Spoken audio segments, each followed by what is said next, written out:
শিক্ষার্থী বন্ধুরা, আমরা এবার ফটোশপে ব্রাশ টুলের ব্যবহার সম্পর্কে জানব। আমাদের টুলবারে আমরা ব্রাশ টুল খুঁজে পাবো। আমরা কিবোর্ডের শর্টকাট কি বি চেপেও এই ব্রাশ টুলকে আমরা এনেবল করতে পারি।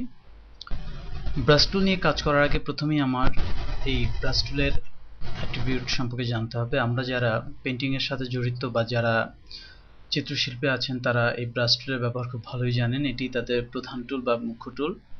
ক্যানভাসের উপর এই ব্রাশ টুল ব্যবহার করেই তারা বিভিন্ন ধরনের ছবি এঁকে থাকেন। ফটোশপের ক্ষেত্রেও ব্রাশ টুলের একই ব্যবহার। সুতরাং এটি ব্যবহার করার ক্ষেত্রে আমাদের আরেকটি যে উপাদান পছন্দ করতে হবে সেটি হচ্ছে কালার।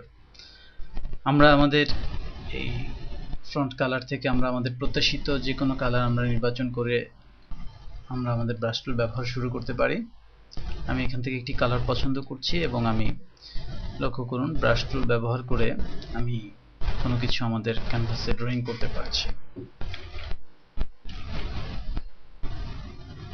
আমি মাউসের রাইট বাটন চাপলে, অর্থাৎ এই অবস্থায় মাউসের রাইট বাটন চাপলে আমরা একটি পপ আপ মেনু পাবো, যেখান থেকে আমরা আমাদের ব্রাশের যে আকার, আকৃতি এবং এর যে শেপ ইত্যাদি বিভিন্ন কিছু আমরা পরিবর্তন করে দিতে পারি। লক্ষ্য করুন এখানে আমরা যদি এই শেপটি নেই তাহলে আমার ব্রাশটি এই শেপ ব্রাশ হবে এবং একটি স্ক্যাটার ব্রাশ।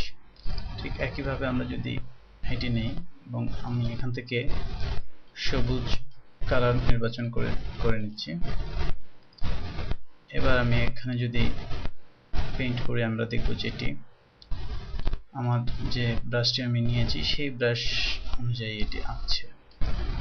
একইভাবে আমরা আমাদের যে আকার যে ব্রাশটি আছে এটি বড় ছোট করতে পারি। রাইট বাটন চাপলেই এটি আমরা এখানে আমাদের যে মাস্টার ডায়ামিটার আছে এখানে আমরা সেটি নির্বাচন করে দিতে পারি।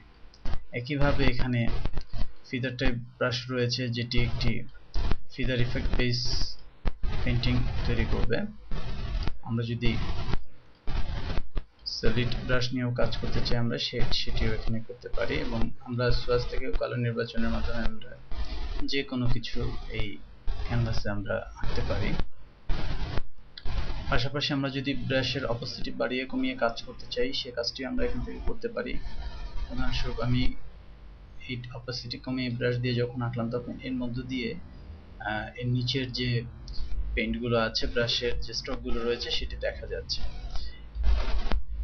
এভাবে করে আমরা ব্রাশ টুল ব্যবহার করে খুব সহজেই আমাদের যে ইমেজ সেই ইমেজে বিভিন্ন ধরনের ড্রয়িং আমরা করতে পারি।